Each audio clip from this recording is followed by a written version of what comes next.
ta gloire tu ressuscité.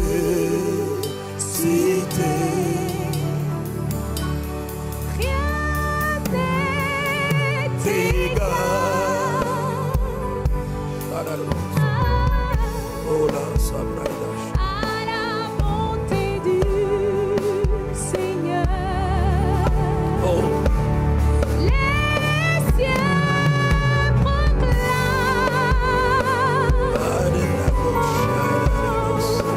la gloire du ressuscité. Rien n'est égal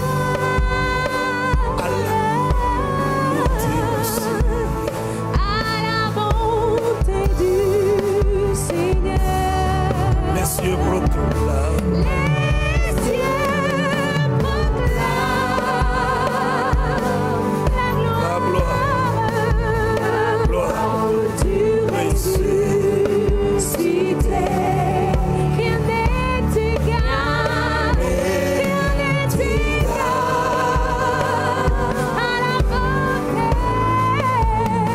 à la bonté du Seigneur. Les cieux proclament, les cieux proclament La gloire du ressuscité. Rien n'est égal à la bonté du Seigneur, à la bonté du Seigneur. Les cieux proclament, La gloire à la beauté du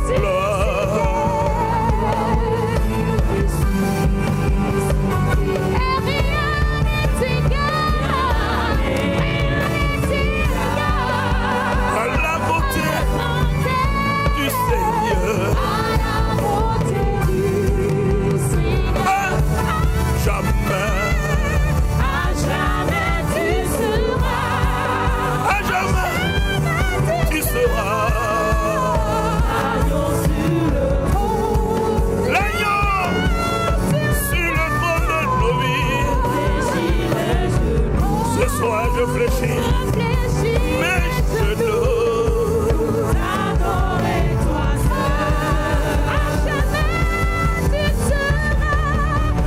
Jamais tu seras l'agneau sur le trône. Fléchis mes genoux. Adorer toi seul. Jamais tu seras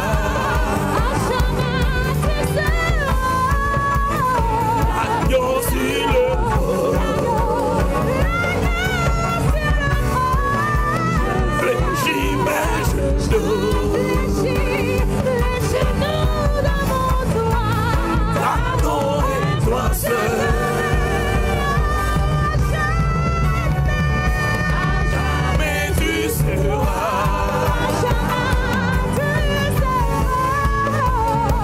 agneau sur le trône. Fléchis mes genoux. Adorer toi seul. Jamais tu seras l'agneau sur le trône. Fléchis mes genoux. Adorer toi seul. Jamais tu seras l'agneau sur le trône. Fléchis mes genoux. Je fléchis mon être entier.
Ça, c'est un moment personnel. Vous aimez aussi le Seigneur, et vous souhaitez expérimenter sa présence, selon qu'il est écrit dans Psaume 22 verset 3, « Dieu siège au milieu des louanges et de l'adoration de son peuple ». Si tel est le cas, nous vous donnons rendez-vous à l'une de nos adresses figurant en haut dans la description. Soyez bénis. Dans les Saintes Écritures, Dieu déclare que le Messie viendrait pour être le sauveur du monde. La vie de Jésus prouve qu'il est bien celui dont les prophètes avaient parlé. Ésaïe a prophétisé que la Vierge deviendrait enceinte et qu'elle enfanterait un fils. Des siècles plus tard, la naissance de Jésus accomplissait cette prophétie.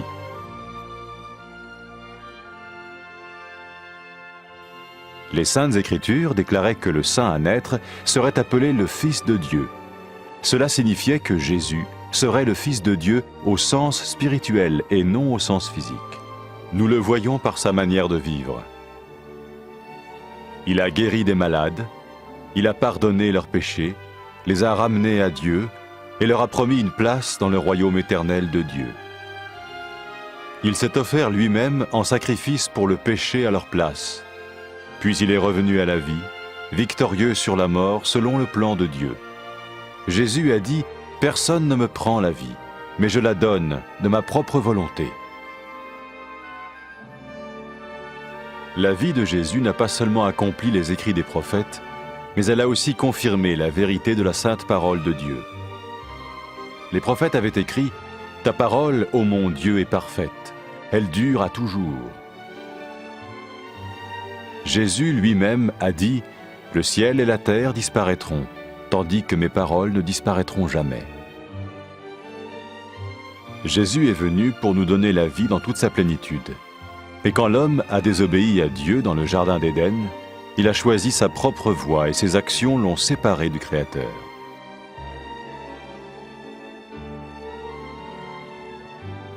Les Saintes Écritures déclarent que tous sont péchés et que le salaire que paye le péché, c'est la mort. Il s'agit de la mort spirituelle, éternelle séparation d'avec Dieu. Mais tout comme Dieu a donné un bélier pour qu'il meure à la place du fils d'Abraham, ainsi il a envoyé Jésus, le Messie, mourir à notre place. Sa vie, sa mort et sa résurrection restaurent la relation entre Dieu et tous ceux qui mettent leur confiance en lui. Maintenant, non seulement Jésus pardonne les péchés de ceux qui le suivent, mais il les sauve aussi du jugement éternel de Dieu. Ils sont sûrs d'aller au paradis et de vivre avec lui pour toujours. C'est cette vie et cette liberté de la culpabilité et du pouvoir du péché que Jésus offre à chacun aujourd'hui. Cela ne veut pas dire suivre une religion, mais choisir d'avoir foi en Jésus qui dit « Je me tiens à la porte et je frappe. Si quelqu'un entend ma voix et ouvre la porte, j'entrerai chez lui. » Cela veut dire se tourner vers Dieu et croire que Jésus vient dans nos vies pardonner nos péchés et nous rendre tels qu'il veut que nous soyons. Il ne suffit pas d'approuver intellectuellement ce qu'il dit, ni de vivre une expérience émotionnelle. Nous le recevons par grâce, au moyen de la foi, par un acte de notre volonté. Lorsque quelqu'un est prêt à suivre Jésus le Messie, il peut lui parler par une simple prière. Vous sentez un soutien, vous sentez que votre vie n'est pas une vie normale. Vous sentez que vous êtes porté. C'est gratuit. Il ne vous demande rien. Il vous demande juste d'ouvrir votre cœur et d'oser croire en lui. Osez croire. On ne demande ni d'argent.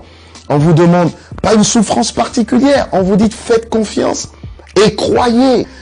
Essayez. Vous n'avez rien à perdre. Essayez. J'ai essayé. Ça fait plus de 20 ans que je suis dedans. Et je ne repartirai pour rien au monde. Aucun milliard au monde ne me fera changer d'avis et me séparer de lui. Impossible. Donc, osez Jésus avant qu'il soit trop tard. Osez. Ne le faites pas demain. Faites-le maintenant. Et quand la fin de votre vie arrivera, parce qu'elle arrivera pour tout le monde, pour moi et pour les personnes qui me regardent, ou même pour les personnes qui sont derrière cette caméra, au moins vous serez sûr que vous partez avec celui qui vous a donné une nouvelle vie. Cette vie peut commencer maintenant, dès que vous l'acceptez, et cette vie continuera après que la mort soit venue. La mort n'est qu'un passage pour une autre vie beaucoup plus belle. Mais Vous avez la possibilité d'oser cette nouvelle vie maintenant, tout de suite. Faites-le maintenant, tout de suite. N'attendez pas demain, ni après-demain. Faites-le maintenant, tout de suite. Prenez 1 minute et faites-le. Je vous en prie, vous ne serez pas déçus.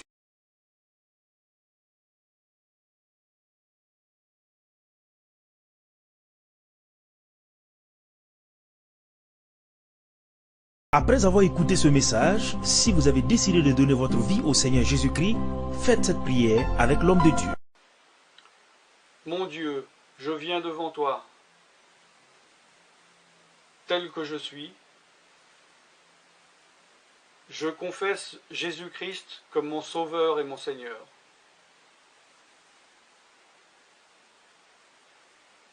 Je crois qu'il est mort sur la croix pour mes péchés, qu'il a porté ma condamnation. Il a porté mes péchés et mes maladies. Que Jésus-Christ est le Roi des rois et le Seigneur des seigneurs.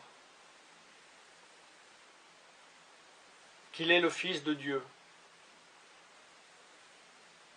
Qu'il est maintenant ressuscité et assis à la droite du Père. Et il prie maintenant pour moi. Je me suis détourné de mes péchés et je veux obéir à ta parole.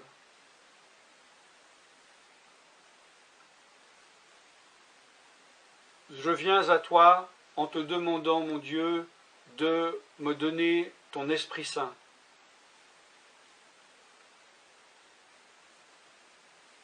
Remplis-moi de ton esprit, afin que tu ne sois plus à l'extérieur de moi, mais que tu viennes habiter en moi.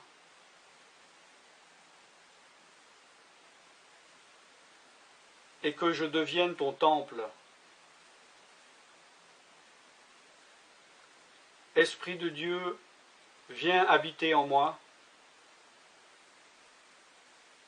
Purifie-moi, lave-moi, sanctifie-moi, rends-moi pur, transforme-moi à l'image de Dieu. Je te remercie car je crois que tu m'as donné ton esprit, car tu ne mens pas. Et tu as dit dans ta parole que tu donnes à celui qui te demande. Je fais cette prière au nom de Jésus-Christ. Amen.